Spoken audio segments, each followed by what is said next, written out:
What happens when an NFL franchise makes a hire so controversial that their own fans declare war before a single game is played?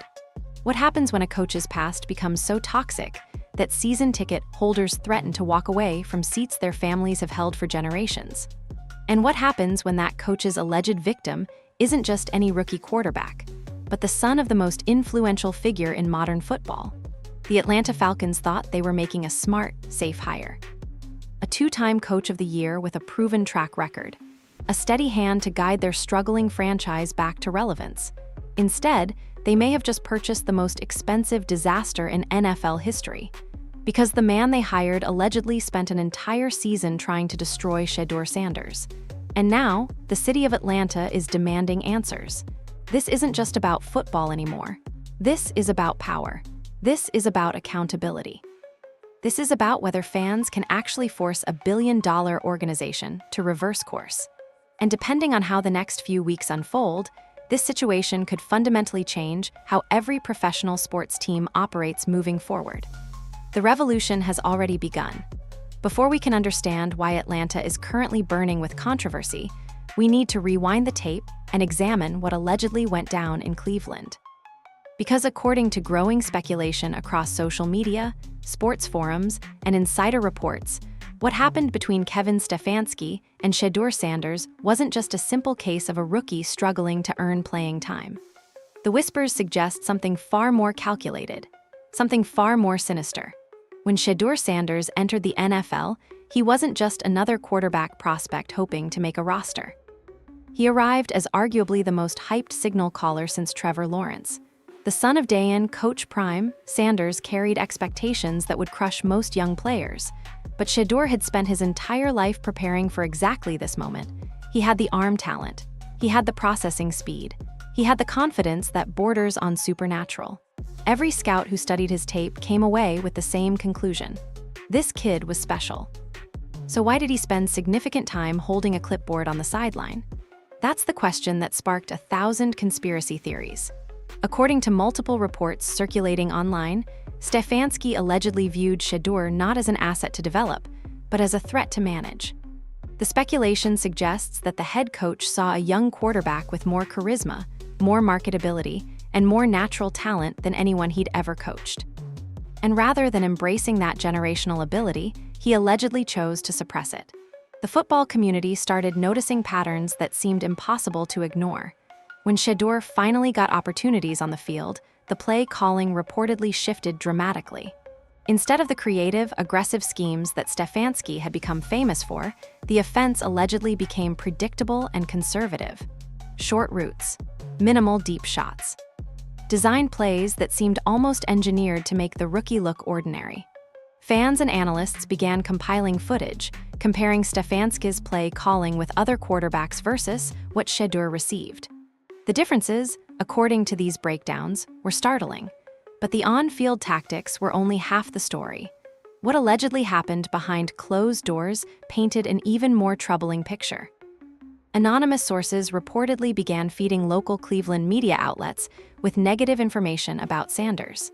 Stories questioning his work ethic started appearing.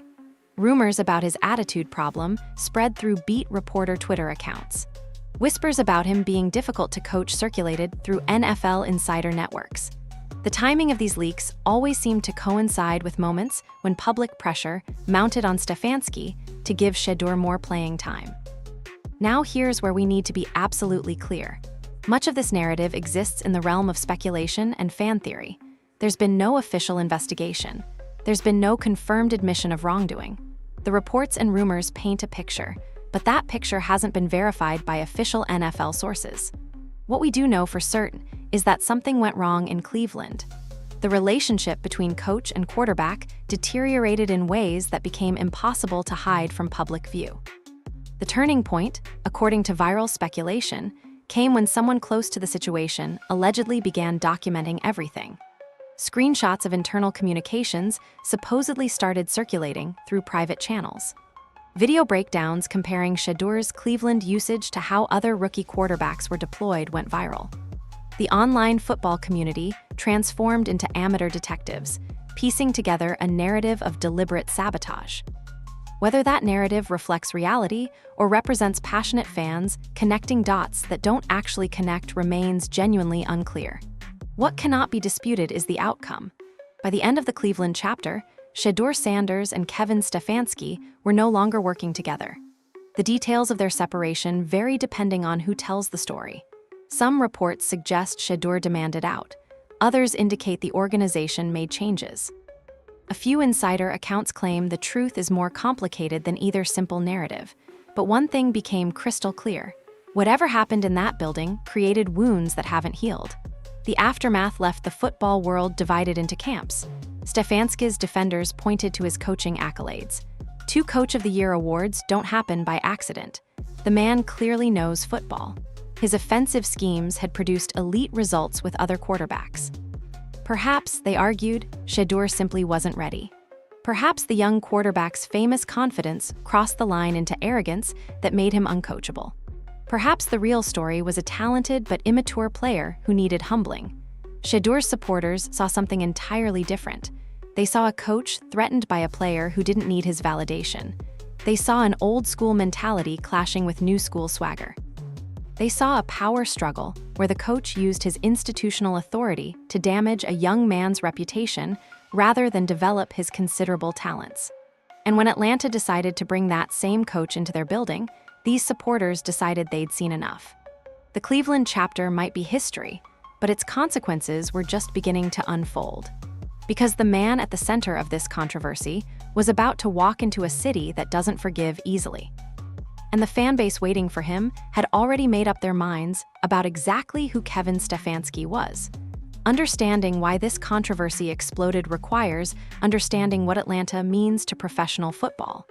This isn't just another NFL city. This isn't just another fan base waiting for Sundays to cheer for their team. Atlanta represents something far more significant in the American sports landscape. And the Falcons organization either completely misunderstood that significance or arrogantly assumed it wouldn't matter. The Atlanta Falcons have experienced heartbreak that would destroy lesser fan bases. We all remember that Super Bowl, the one nobody in Georgia will ever forget, leading the New England Patriots by 25 points in the third quarter. Championship dreams so close that fans could taste them. And then watching in absolute horror as everything collapsed. That devastating loss didn't just hurt. It traumatized an entire city. It created wounds that still haven't fully healed years later. Since that catastrophic night, the Falcons have cycled through coaches searching for someone to restore glory. Each hire brought renewed hope. Each failure deepened the desperation. The fan base grew tired of rebuilds, tired of promises, tired of watching other franchises celebrate while they suffered through mediocrity. By the time the latest coaching search began, Atlanta wasn't just looking for competence. They were looking for salvation.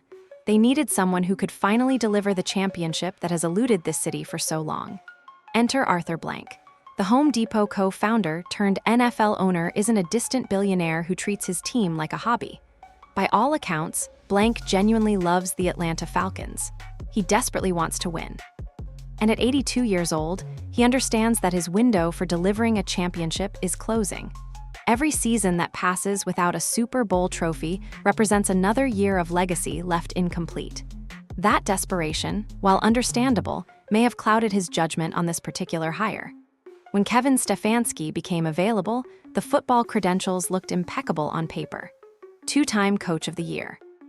An offensive-minded leader who had produced elite quarterback play in Cleveland before the alleged Sanders situation. A proven system that could theoretically maximize whatever talent the Falcons roster contained. For a franchise desperate for stability after years of coaching chaos, Stefanski represented exactly what the doctor ordered. At least, that's what the front office apparently believed. But here's where the organizational thinking seemingly failed to account for context. Atlanta isn't just any city looking for any coach. Atlanta carries specific cultural weight that makes certain controversies hit differently. The city has historically served as a beacon for Black excellence, Black entrepreneurship, and Black cultural influence. From music to business to politics, Atlanta has represented empowerment and success for generations. The identity of the city bleeds directly into the identity of its sports franchises. The Falcons fan base reflects that cultural reality. This isn't a fan base that will simply accept whoever ownership presents and quietly purchase jerseys. This is a fan base with expectations beyond wins and losses. They expect the organization to represent the city's values. They expect hires that reflect respect for the community.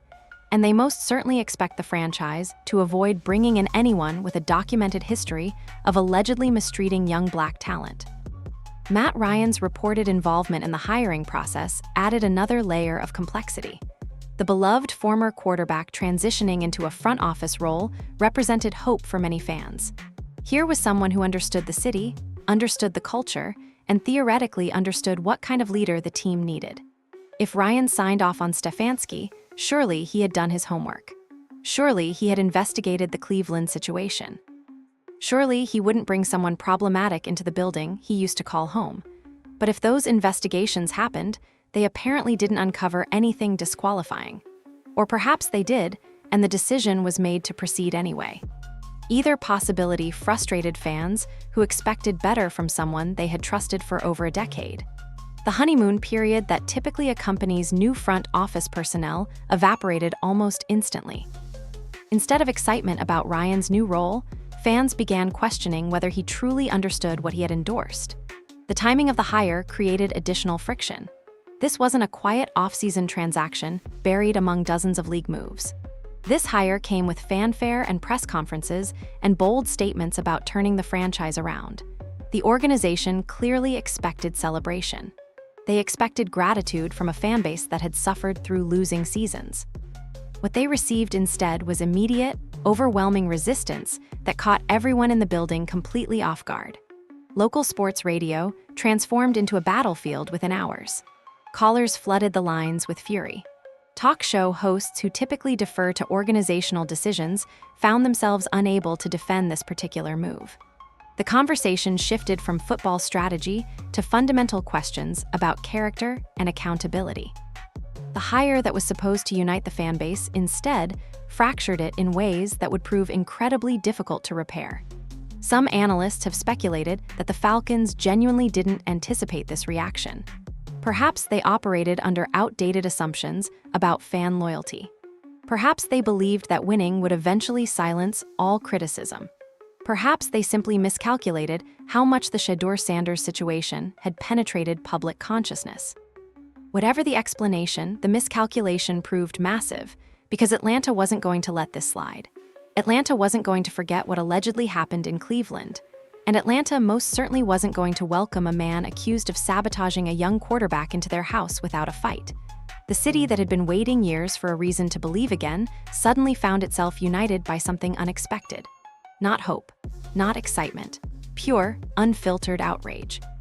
And that outrage was about to become organized. The first 24 hours after the hiring announcement revealed something unprecedented in professional sports. What began as scattered complaints on social media transformed almost overnight into a coordinated resistance movement. Fans who had never met each other discovered they shared identical outrage. Strangers across the city connected through hashtags and group chats. Within hours, a disorganized collection of angry individuals became an organized army with a clear mission. Kevin Stefanski had to go. Social media served as the initial battlefield where this war began. Twitter accounts dedicated specifically to opposing the hire sprouted like wildflowers after rain. One account focused entirely on documenting Stefanski's alleged treatment of Shedeur gained tens of thousands of followers within the first day. The account posted clips, compiled statistics, and created digestible content that even casual fans could understand. Every post reinforced the same message. This man does not deserve to coach our team. Reddit communities formed simultaneously, providing space for deeper analysis and strategic planning. These forums became headquarters for the resistance. Members shared research assignments, divided responsibilities, and coordinated messaging to maximize impact. The sophistication of the operation surprised even longtime observers of fan movements. This wasn't random anger seeking an outlet. This was calculated activism with measurable objectives. The digital warriors understood something crucial about modern sports business. Attention equals leverage. Every viral tweet, every trending hashtag, every sports blog article generated from their content increased pressure on the organization. They didn't need access to decision makers. They didn't need insider connections. They simply needed to make the story impossible to ignore. And within 48 hours, they had accomplished exactly that. National sports media couldn't resist the drama unfolding in Atlanta. What started as a local controversy became a nationwide conversation. Major networks dedicated segments to analyzing the fan revolt. Analysts debated whether organizations should consider public opinion when making coaching decisions. The Falcons' hire became a case study in real time about the changing relationship between teams and their supporters. Free publicity, typically something organizations crave, became a nightmare they couldn't escape. But the digital component was only phase one. The organizers understood that tweets alone don't force billionaire owners to reverse course. Real impact required real-world action. So they planned something that would make the resistance impossible to dismiss as mere internet noise. They organized a physical demonstration that would shock the football establishment. That Saturday morning at the Falcons' practice facility exceeded everyone's expectations. Thousands of fans descended upon Flowery Branch, transforming a typically quiet corporate campus into a scene resembling political protest. Signs waved in the cold morning air. Chants echoed across parking lots.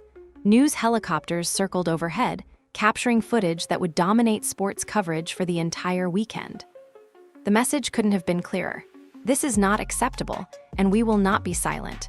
The visuals from that demonstration accomplished something social media alone couldn't achieve. They proved the depth of feeling animating this movement. Any organization can dismiss online criticism as the work of bots or a vocal minority. But you cannot dismiss 2,000 people standing in a parking lot demanding accountability. You cannot pretend those faces represent anything other than genuine, widespread opposition to your decision. Local news coverage amplified the impact exponentially. Reporters interviewed regular fans who had traveled hours to participate. These weren't professional activists or paid agitators. These were season ticket holders.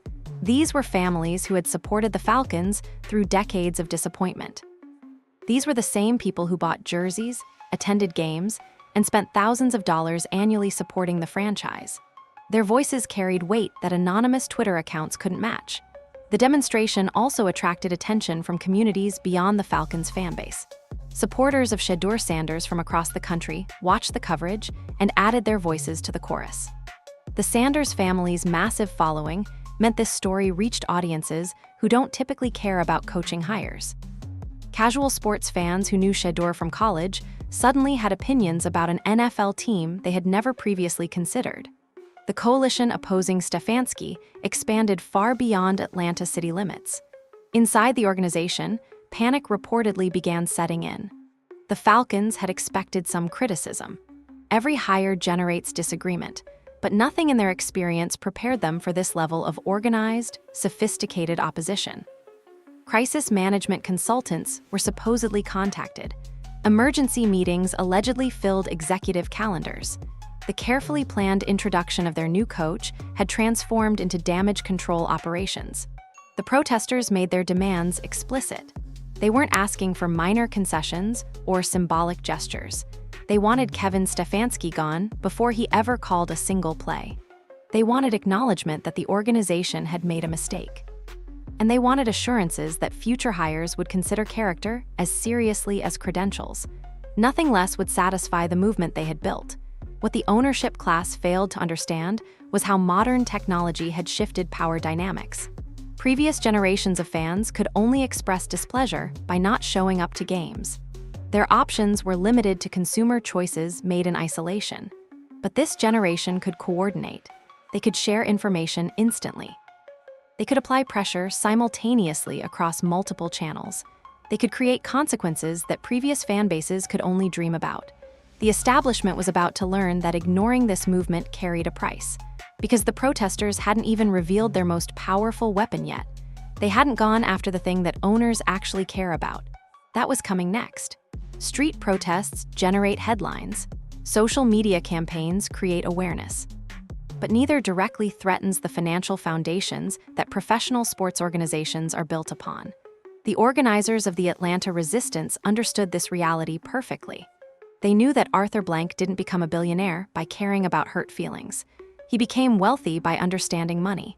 So if they wanted his attention, they needed to speak his language.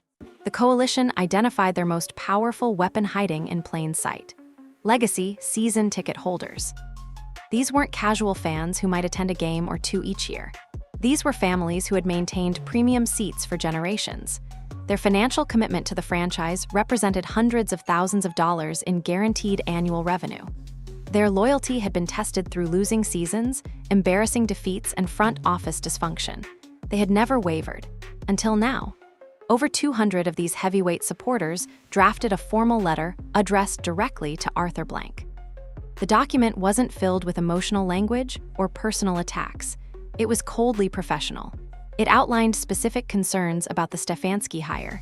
It referenced the allegations from Cleveland. And it concluded with an ultimatum that no business owner could ignore. If this coach stands on our sideline in September, we will not renew our season tickets. The signatures attached to that letter represented decades of financial commitment to the franchise. These weren't anonymous internet commenters making empty threats. These were people whose names appeared in premium seating databases. People whose credit cards had been charged every year for longer than some current players had been alive. People whose departure would leave visible gaps in the stadium that television cameras would inevitably capture. Several signatories went even further than the letter. They contacted the ticket office directly and canceled their automatic renewals. Screenshots of confirmation emails began circulating on social media, proving the threats were not bluffs. Each cancellation represented thousands of dollars in lost revenue. Collectively, the walkout threatened millions. And the worst part for the organization was knowing this represented only the beginning. Corporate sponsors started receiving phone calls from the movement's organizers. These conversations politely inquired whether Company X wanted their brand associated with the controversy surrounding Kevin Stefanski. The callers didn't make explicit threats. They didn't need to. The implication was obvious. Supporting this franchise meant supporting a coach accused of sabotaging a young quarterback. Was that really the association these brands wanted? The sponsor pressure proved particularly effective because corporations are allergic to controversy. Marketing executives don't evaluate situations based on truth or fairness. They evaluate based on risk. A coach generating negative headlines represents risk. A fanbase threatening boycotts represents risk.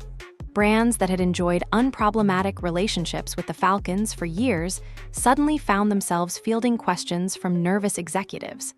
Some reportedly began requesting meetings with team officials to discuss the situation. Local businesses dependent on Falcons game days added another layer of financial pressure. Sports bars, restaurants, and parking lots near the stadium rely on football Sundays for significant revenue. When organized fans threatened to boycott watch parties at establishments displaying Falcons games, business owners took notice. Several reportedly reached out to the team expressing concern about how the controversy might affect their operations. The ecosystem supporting NFL game days extends far beyond ticket sales, and every component of that ecosystem was suddenly unstable.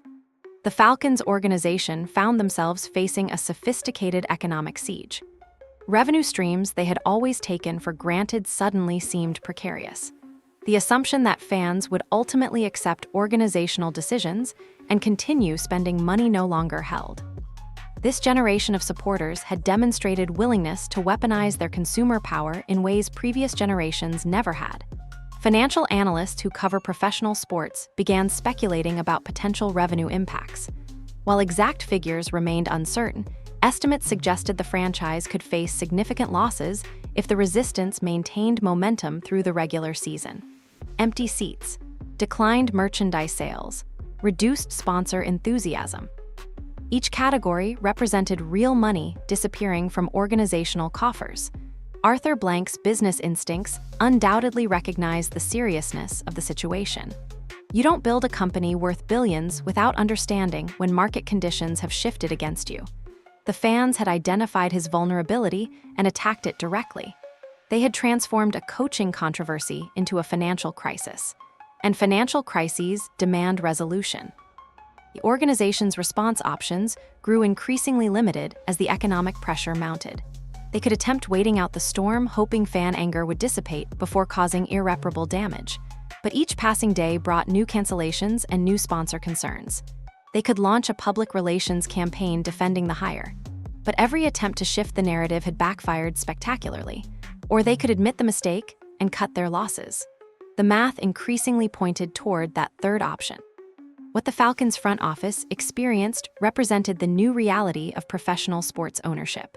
The old model assumed fans would consume the product regardless of organizational decisions. That model relied on monopoly power. Where else would Atlanta football fans go? But the digital age created alternatives. Fans could spend their entertainment dollars elsewhere.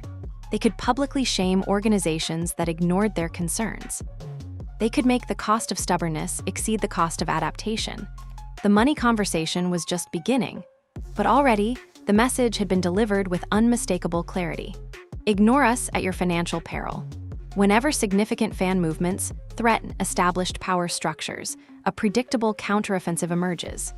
Voices aligned with ownership interests suddenly appear across media platforms defending organizational decisions.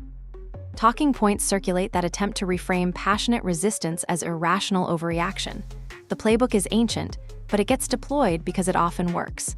This time, however, the execution would prove spectacularly ineffective.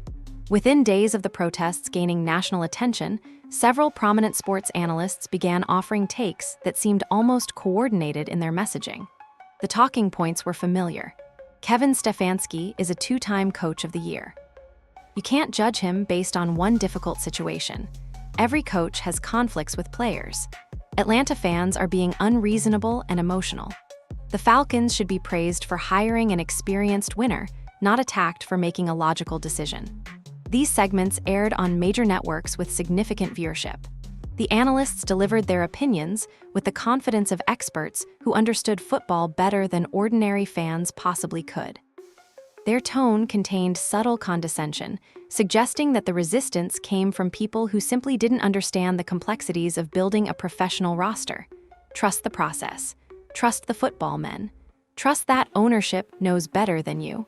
Some commentators went further, attempting to muddy the waters around what allegedly happened in Cleveland. They suggested that perhaps Shedeur Sanders was actually the problem. Perhaps his famous confidence was actually arrogance that made coaching difficult. Perhaps the negative stories that leaked weren't sabotage, but simply accurate assessments that the young quarterback didn't want to hear. These takes essentially asked viewers to believe that a two-time Coach of the Year couldn't possibly be the villain in this story. The gaslighting extended beyond television into print media and online publications. Articles appeared suggesting the Atlanta resistance represented something problematic about modern fan culture. Columnists worried about mob mentality and the dangers of social media outrage. They painted the protesters as threats to proper organizational functioning rather than stakeholders with legitimate concerns. The framing attempted to make fans feel ashamed of their resistance rather than empowered by it. But here's where the establishment's counterattack completely collapsed. The fans had prepared for exactly this response. They had anticipated that media voices connected to NFL circles would attempt to discredit their movement. And they had assembled an arsenal of evidence specifically designed to combat narrative manipulation. Every time a prominent analyst defended Stefanski on air, the fan coalition responded with receipts.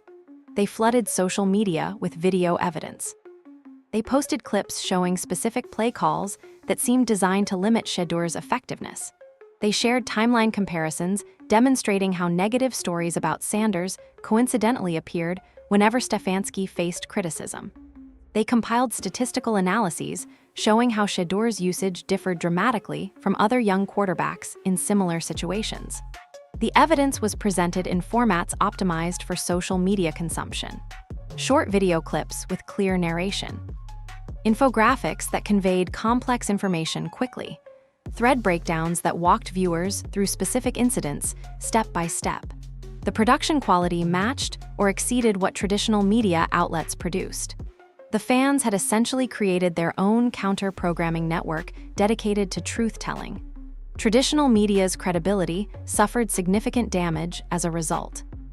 Viewers who saw analysts make claims, then immediately saw those claims contradicted with video evidence, began questioning everything those analysts said. The trust that sports media had cultivated over decades eroded with each failed attempt to rewrite history. Fans who might have been persuaded by authoritative voices instead became more convinced that those voices were simply protecting established interests. The failed gaslighting attempt radicalized people who had been on the fence about the controversy.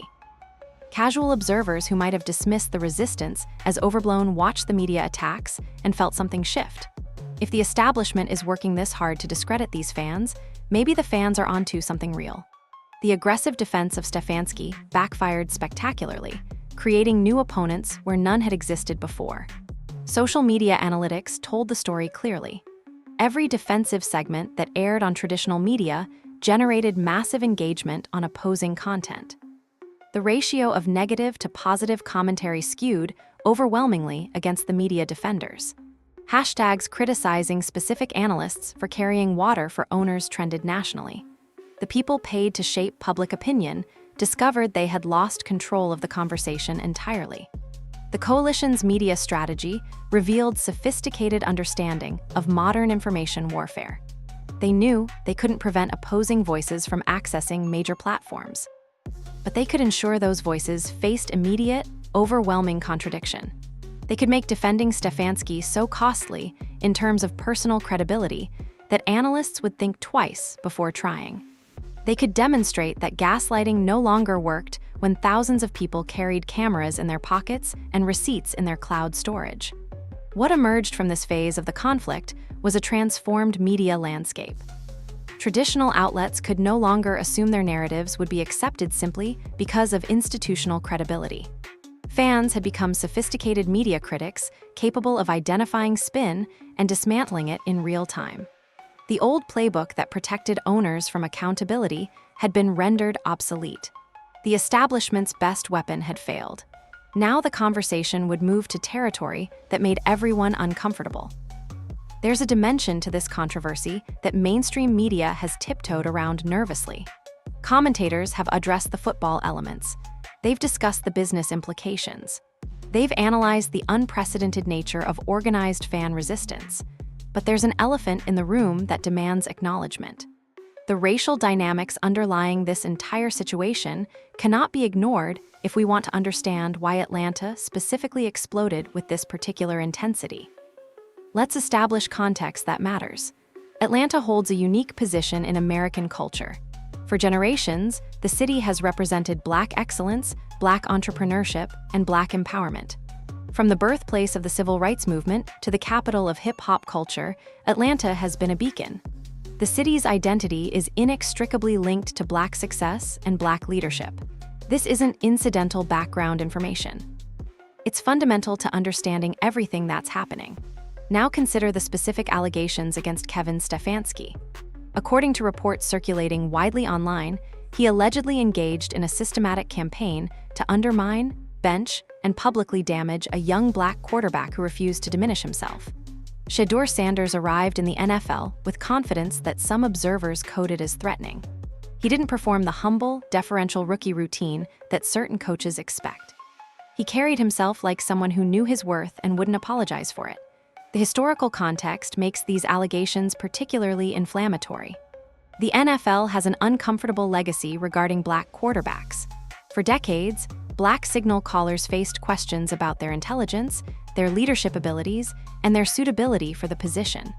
They were frequently converted to other positions. They were told they weren't smart enough to run complex offenses. They faced scrutiny and skepticism that white quarterbacks at similar skill levels never encountered. That legacy created an established pattern that many observers recognize. When a young Black quarterback displays confidence that could be read as arrogance, certain coaching voices attempt to humble him. They restrict his play.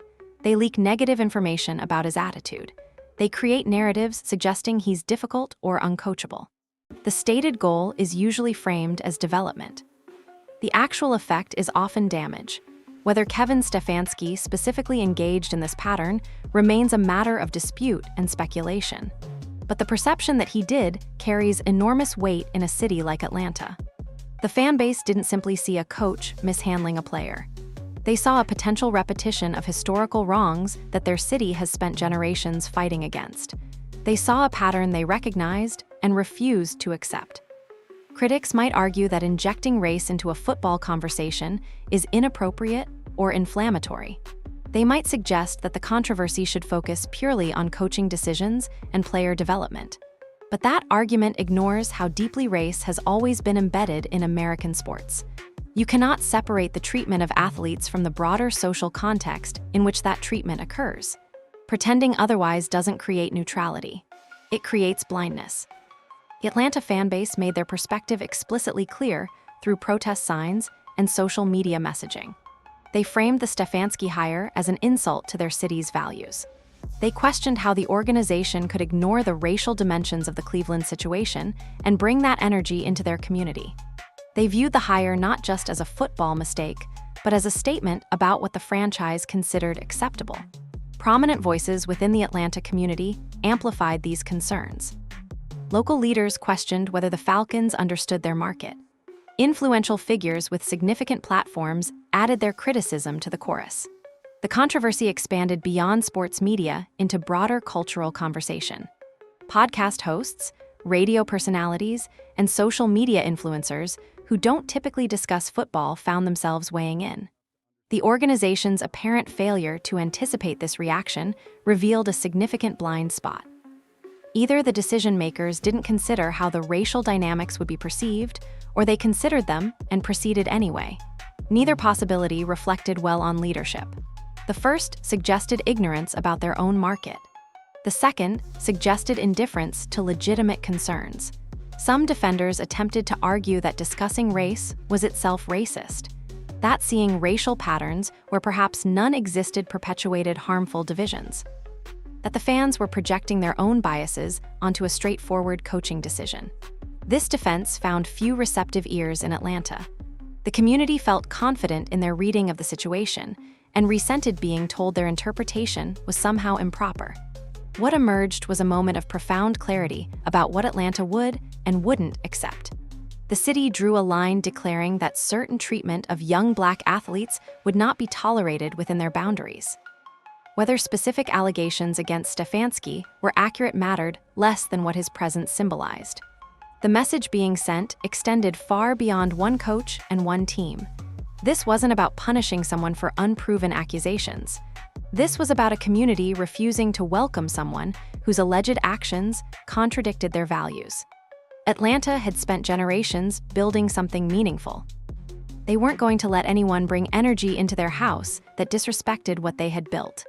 The racial dimensions of this controversy made resolution more complicated while also making the stakes clearer. This wasn't something that could be fixed with a press conference or a public apology. The questions being raised touched on fundamental issues of power, respect, and who gets to define acceptable behavior in professional sports.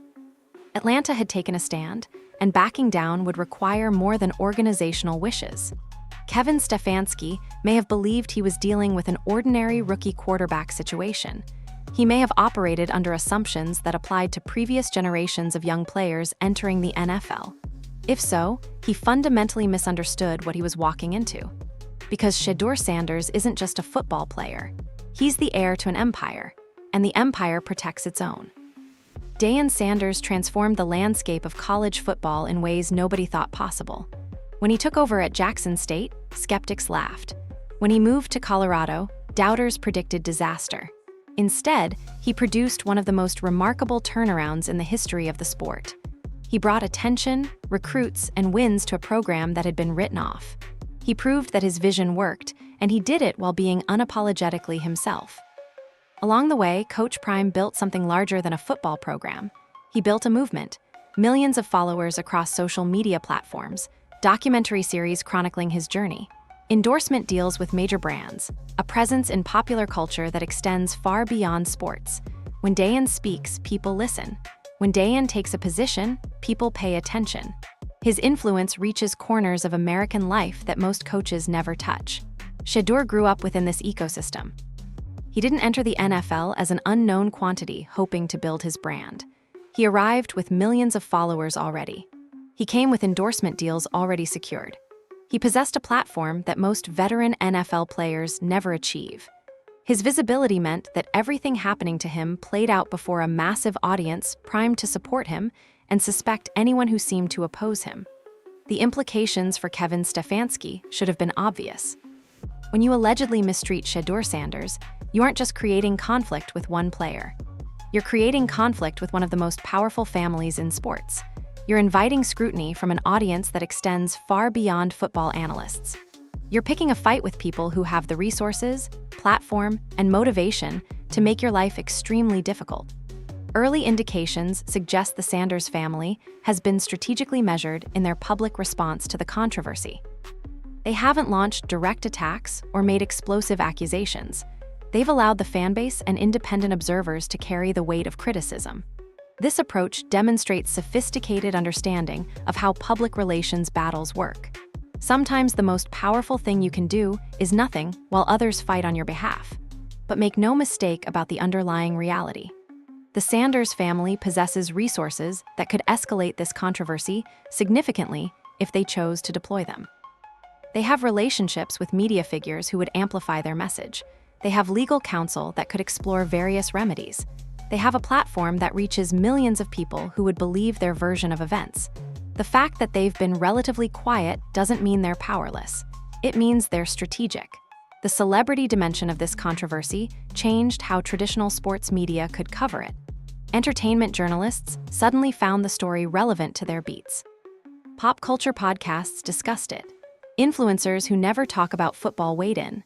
The controversy crossed category boundaries in ways that typically don't happen with coaching disputes. Kevin Stefanski became known to audiences who couldn't name 5 NFL coaches if you asked them. This cross-cultural penetration benefited the resistance movement enormously. Every new audience that encountered the story represented potential pressure on the Falcons organization. Every celebrity who added their voice expanded the coalition. The Sanders family's reach meant that limiting the controversy's spread was impossible. The story would continue growing because the principles involved commanded attention wherever they went. Some observers have noted that the NFL establishment seemed genuinely uncertain how to handle a situation involving the Sanders family. The league is accustomed to controlling narratives around players.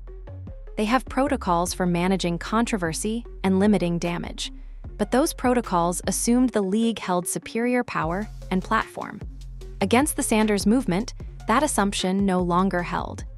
Deion Sanders had spent his career defying expectations and proving doubters wrong. His son was now facing allegations of mistreatment that resonated with his father's entire philosophy. The idea that someone would try to diminish a Sanders for being confident and capable contradicted everything the family represented. If true, such treatment demanded response. If untrue, the allegations still required addressing. Either way, the controversy wasn't going away. The Falcons organization had positioned themselves adjacent to this conflict by hiring its alleged central figure. Whatever happened in Cleveland was now relevant to Atlanta's future. Whatever the Sanders family decided to do or say would affect how the situation unfolded. Whatever cultural forces had been set in motion would continue building regardless of organizational wishes. The lesson seemed clear for anyone paying attention. In the modern sports landscape, power isn't distributed the way it once was. Players with significant personal brands carry leverage that previous generations lacked.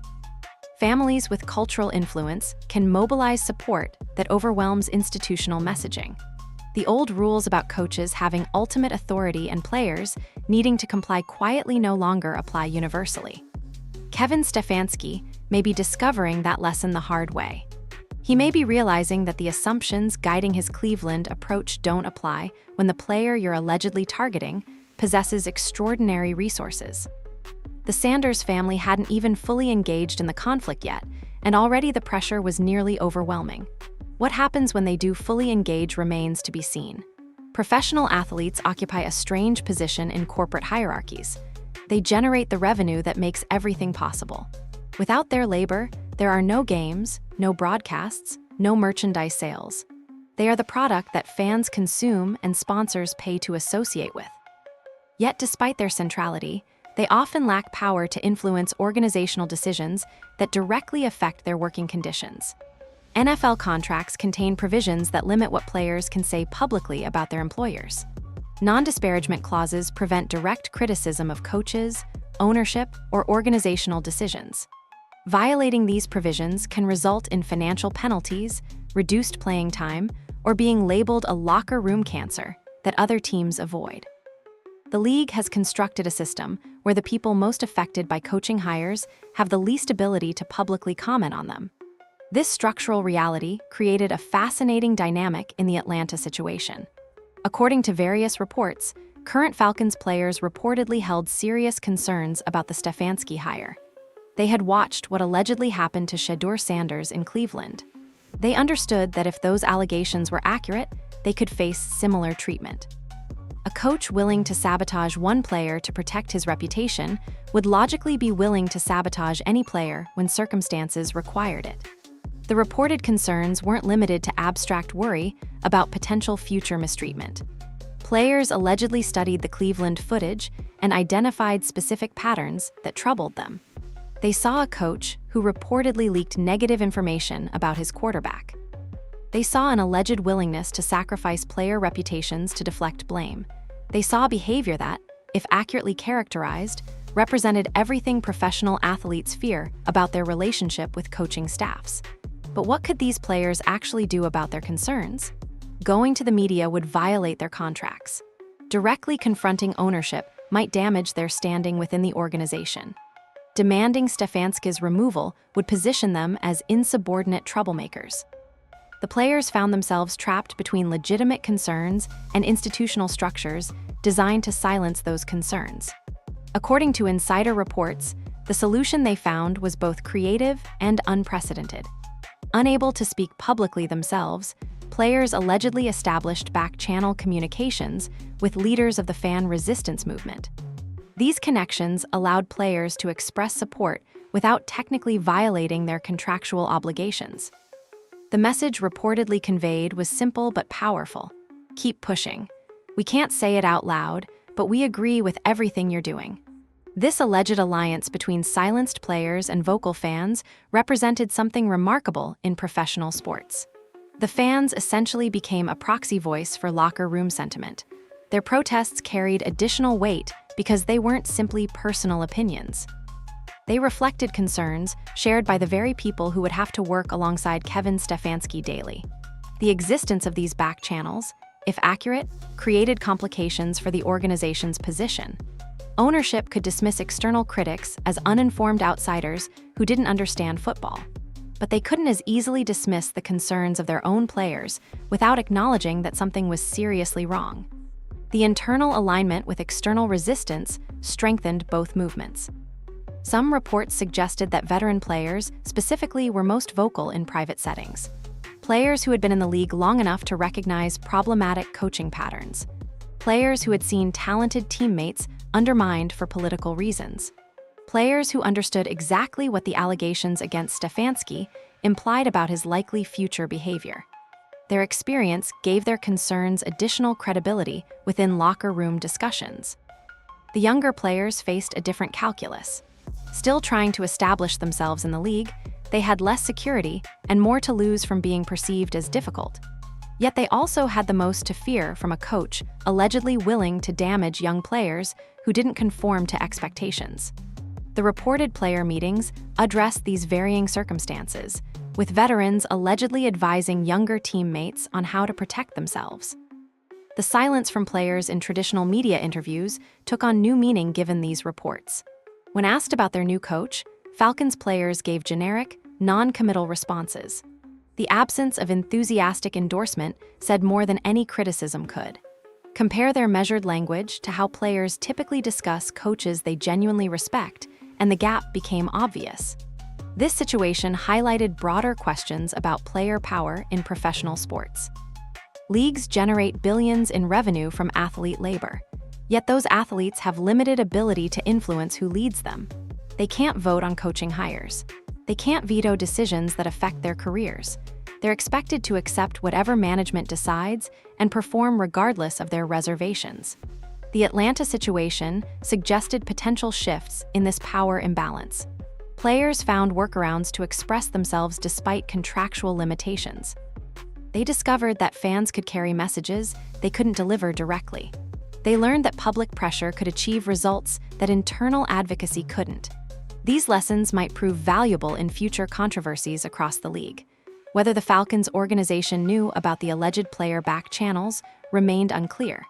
If they did know, it would increase the pressure to resolve the situation quickly. Having your own roster quietly supporting an external movement against your coaching hire is untenable. If they didn't know, the revelation would likely deepen their concerns about locker room cohesion and organizational culture. The players remained officially silent, but their silence had become thunderous. Every decision in this escalating crisis ultimately lands on one desk. Arthur Blank built an empire through smart decisions and calculated risks. He didn't become a billionaire by making emotional choices or backing down when challenged. Yet the situation confronting him defied the usual playbook. Neither of his obvious options was acceptable. Both paths led to outcomes that would damage something he valued.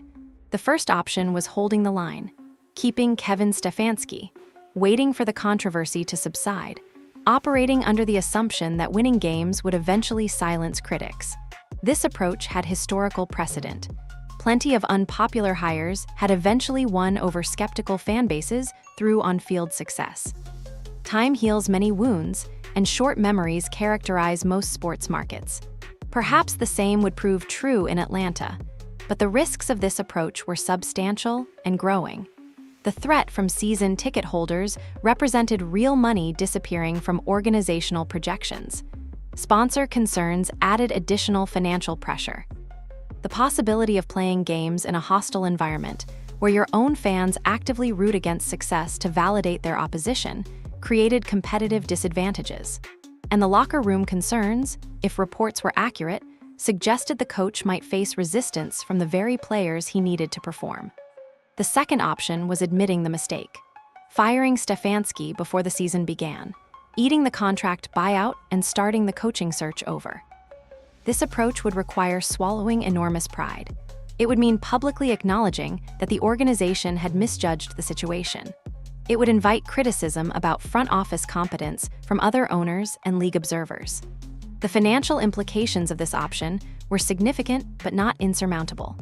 Contract buyouts for coaches fired before coaching a game are unusual, and the specific terms of Stefanski's deal would determine exact figures. But billionaires don't become billionaires by wasting money on employees they've decided to dismiss.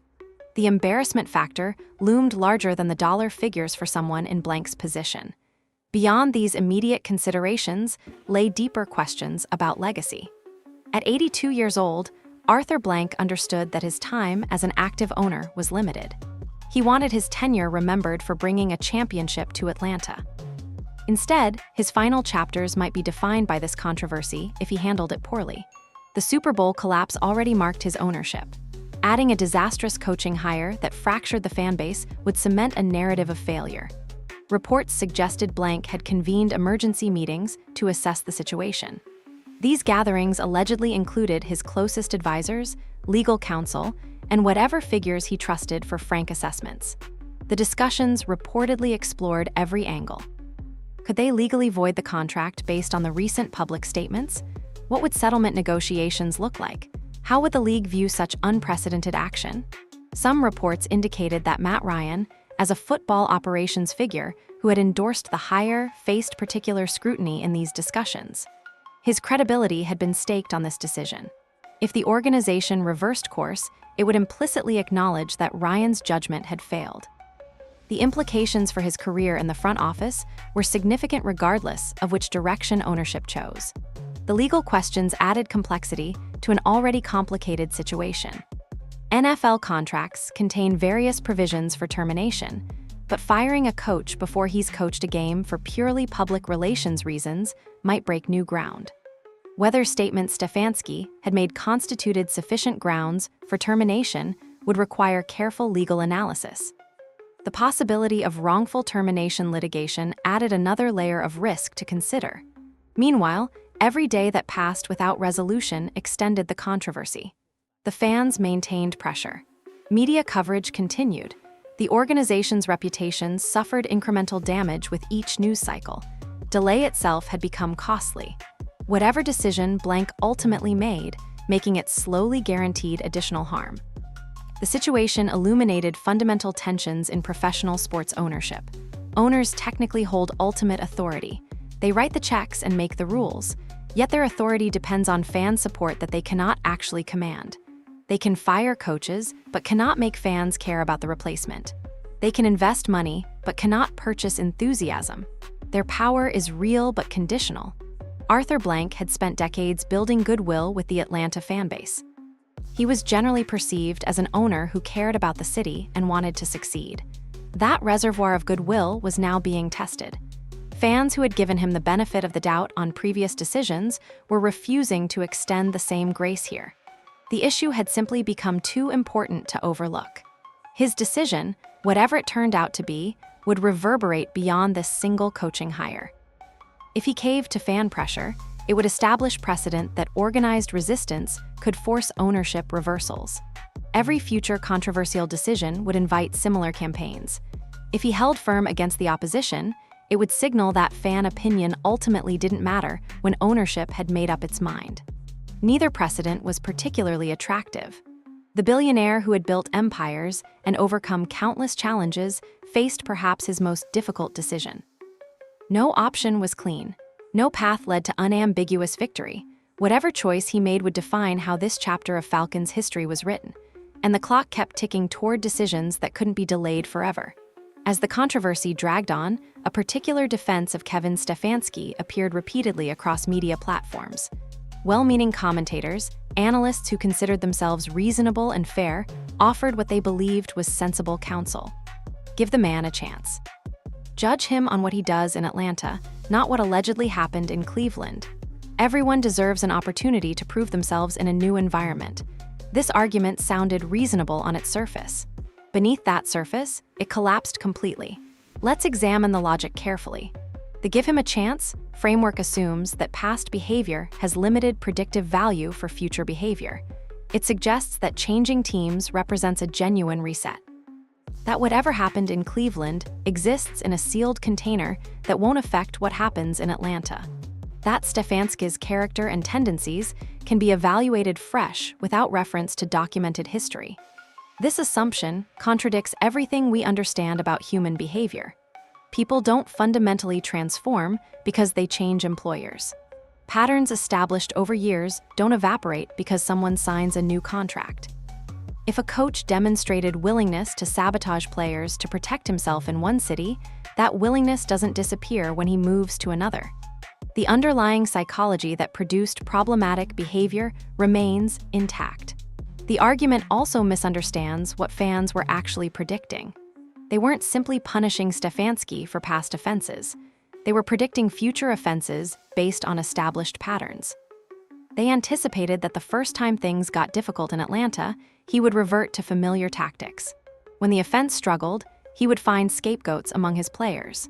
When media questioned his decisions, negative stories would mysteriously appear about whoever represented the easiest target. Consider the specific nature of the allegations from Cleveland. This wasn't a one-time mistake made in the heat of competition.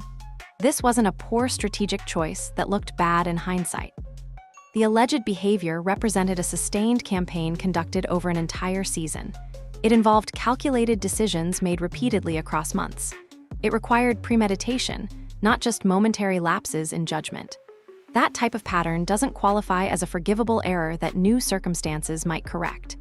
The mistake, framing itself, revealed how poorly some analysts understood the accusations.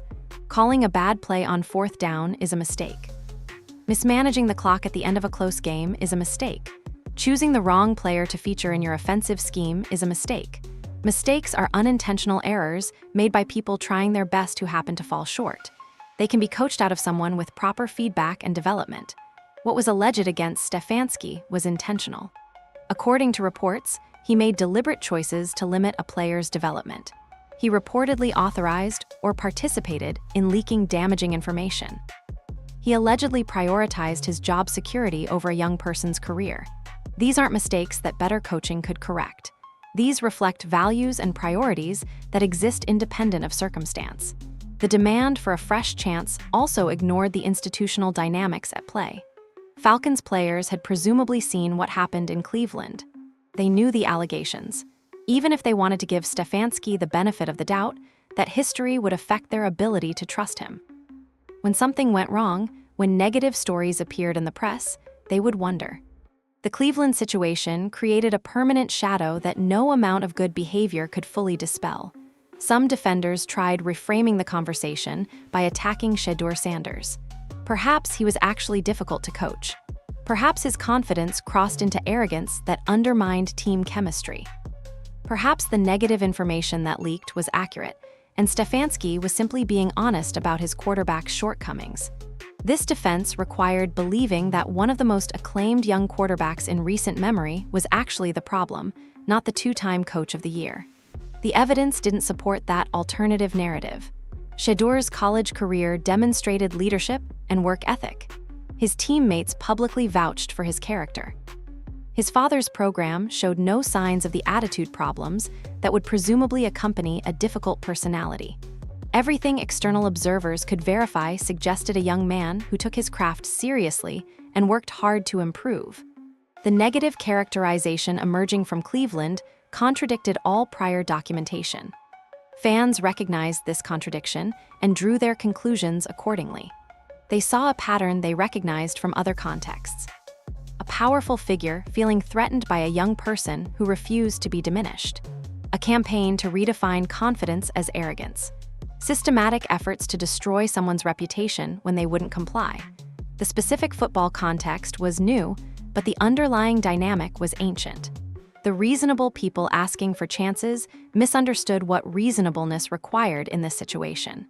True reason examines evidence and draws appropriate conclusions. It doesn't ignore patterns because acknowledging them feels uncomfortable. It doesn't extend infinite benefits of doubt to figures with documented histories. Reason, properly applied, leads exactly where the fans had already arrived. This hire was a mistake, and correcting it was the only sensible path forward.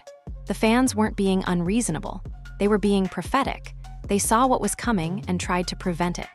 History would eventually reveal whether their predictions proved accurate. But they weren't willing to wait for confirmation when the evidence already seemed overwhelming. They had given the situation a chance already. They had examined the facts. They had reached their verdict. And no amount of pleading for patience was going to change their minds. Whatever happens next in Atlanta, something fundamental has already changed. The specific outcome of this controversy matters less than what the controversy revealed about the evolving relationship between sports organizations and their supporters. Power dynamics that seemed permanent have shifted. Assumptions that guided ownership decisions for generations no longer hold. The professional sports landscape will never look quite the same. For decades, professional sports operated on a simple premise. Owners held ultimate power because they controlled the supply. If you wanted to watch elite football in your city, you had exactly one option. Whatever team existed in your market represented your only choice. This monopoly power meant owners could make decisions without seriously considering fan opinion. Where else would supporters go? They would eventually accept whatever the organization decided because they had no alternative. This model assumed fans would consume the product regardless of organizational behavior. It assumed loyalty was unconditional. It assumed that winning eventually solved all public relations problems. It assumed that no controversy could permanently alienate a fanbase with no other options. These assumptions held for a long time. They may no longer hold. The Atlanta situation demonstrated that fans have discovered new forms of leverage. They can't create alternative football leagues. They can't relocate their loyalty to non-existent competitors, but they can withdraw economically from the existing product. They can make organizational life uncomfortable through sustained pressure. They can damage reputations and threaten revenue streams in ways that demand response. Their power isn't unlimited, but it's no longer negligible. Technology enabled this shift. Previous generations of fans existed in isolation. They experienced their disappointments individually without easy methods to connect and coordinate. Even when many fans shared concerns about organizational decisions, they couldn't organize effective responses. The infrastructure for collective action simply didn't exist. Now it does. Social media platforms allow instant coordination across thousands of supporters. Information spreads immediately, preventing organizations from controlling narratives. Evidence can be compiled and shared faster than PR departments can respond. What once required months of grassroots organizing now happens in hours. The friction that protected organizations from fan pressure has been dramatically reduced. The economic structure of modern sports amplified fan leverage further. Franchises depend on revenue streams that require fan participation. Ticket sales, merchandise purchases, television ratings that drive broadcast contracts, sponsor relationships predicated on positive brand association. Each revenue stream represents a pressure point that organized fans can threaten. The interconnected nature of sports finance means that pressure in one area reverberates throughout the system. Corporate sponsors proved particularly sensitive to controversy. Brands spend millions associating themselves with sports teams because those associations should be positive. When controversies emerge that make association problematic, marketing executives get nervous. They didn't sign up for their logos appearing next to protests and boycotts. Their concerns translate into calls to team executives asking uncomfortable questions about when situations will be resolved. The Atlanta resistance also revealed the limitations of traditional media gatekeeping. In previous eras, organizations could influence coverage by managing access and relationships with beat reporters. Friendly journalists could be rewarded, while critical voices found themselves frozen out. This system gave organizations significant control over public narratives. That control has eroded as alternative media sources multiplied and social platforms enabled direct communication. Fan-generated content now competes effectively with professional sports journalism. Analysis produced by dedicated supporters sometimes exceeds the quality of mainstream coverage. Investigative work compiled by online communities uncovers information that beat reporters miss. The decentralization of media production means organizations can't suppress inconvenient narratives simply by influencing traditional outlets. What does this power shift mean for professional sports going forward? Organizations will likely need to consider public opinion more seriously when making decisions. The assumption that controversy eventually blows over may prove less reliable. Fans who successfully forced accountability in one situation will be emboldened to attempt similar campaigns in the future. The playbook developed in Atlanta will be studied and replicated. Some will view this shift positively. Fan empowerment means organizations cannot completely ignore stakeholder concerns. It introduces accountability into systems that previously operated with minimal oversight.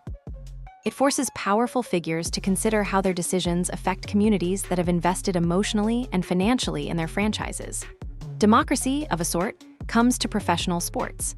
Others will worry about mob dynamics and uninformed criticism. They'll argue that owners and executives possess expertise that fans lack. That populist pressure might lead to worse decisions, not better ones. That organizations paralyzed by fear of backlash cannot function effectively. These concerns aren't entirely without merit, though they conveniently align with the interests of those whose power is being challenged. Whatever one's view of these developments, denying their happening seems impossible. The Atlanta situation provided a vivid demonstration of changing power dynamics. Fans organized, applied pressure, and made life extremely difficult for one of the wealthiest organizations in professional sports. They may or may not achieve their specific objective, but they've already proven something important. The era of unquestioning fan loyalty is ending. The era of unaccountable ownership is being challenged. And the era of fans as passive consumers is giving way to something new. What exactly that something looks like remains uncertain. But it's being written right now, in cities like Atlanta, by fans who decided they wouldn't simply accept what they were given. The situation in Atlanta has exposed fault lines that extend far beyond one coach, one team, or one city. What started as opposition to a controversial hire has become something larger. A statement about accountability, a demonstration of collective power, a preview of how fans and organizations will interact in the future. Kevin Stefanski may ultimately survive this controversy.